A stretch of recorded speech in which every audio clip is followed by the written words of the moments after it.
In this video, I'm going to show you how to place the fuel pressure sensor on this Ford F-250 with a 5.4 liter engine. It's located on the driver's side fuel rail, so let's get started.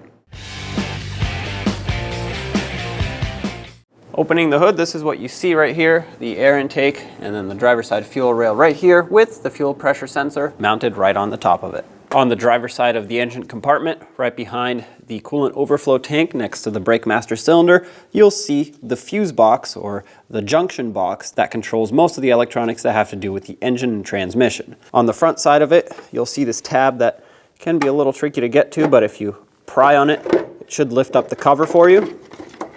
With the cover off, you'll see all the relays and fuses, and this right here, number 18, is the relay for the fuel pump that we have to pull so we can disable power to the fuel pump and therefore relieve fuel pressure. It's usually pretty tight in here space-wise, so getting some needle nose pliers on the relay will be the best way to get this out. Wiggle it back and forth and pull straight up. If you're gentle enough, it won't break, and there is the relay. At this point, we should have no power going to the fuel pump. Put the key in the ignition and crank the engine over. It might start, but it should die out pretty quick.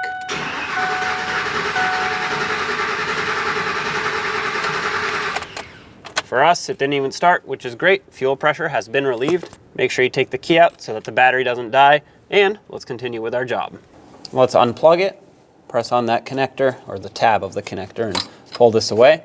And then there's a vacuum line going to it. Pull that off. Two 7mm headed bolts hold this onto the fuel rail.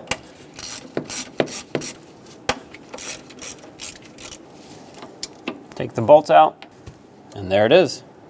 With this rag, I'm going to clean up this surface so the new O-ring can seal up properly. Try not to get debris inside the fuel rail, of course, because that'll clog the fuel injectors. All right, that looks pretty good.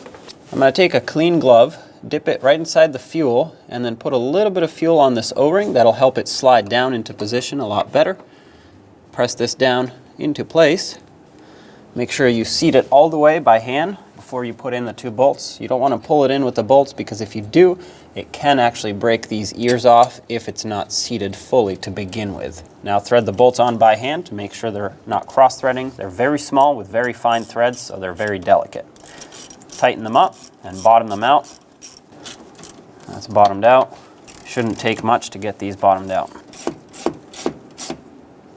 That's bottomed out. I'm just going to give it an 1/8 of a turn. That should be plenty tight. These are very fine threads and bolts are very small. Reattach the vacuum line. Make sure that's bottomed out. And of course, plug in the connector. Once that clicks, remove any sort of rag or whatever you had to absorb the fuel that may drip out of here. With our job complete, put the relay back into its spot. There we go, press it all the way down. And then of course, bring the cover in. Make sure you don't catch any wires in the way. Lock that on. And what you're gonna wanna do next is stick the key in the ignition, turn it to the on position. Wait a few seconds, shut it off. Turn it back to the on position. This primes the fuel system and lets that fuel pump run.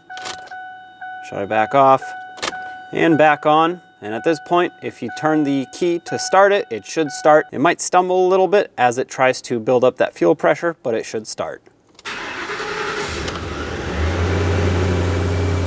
There we go. Awesome, job is done.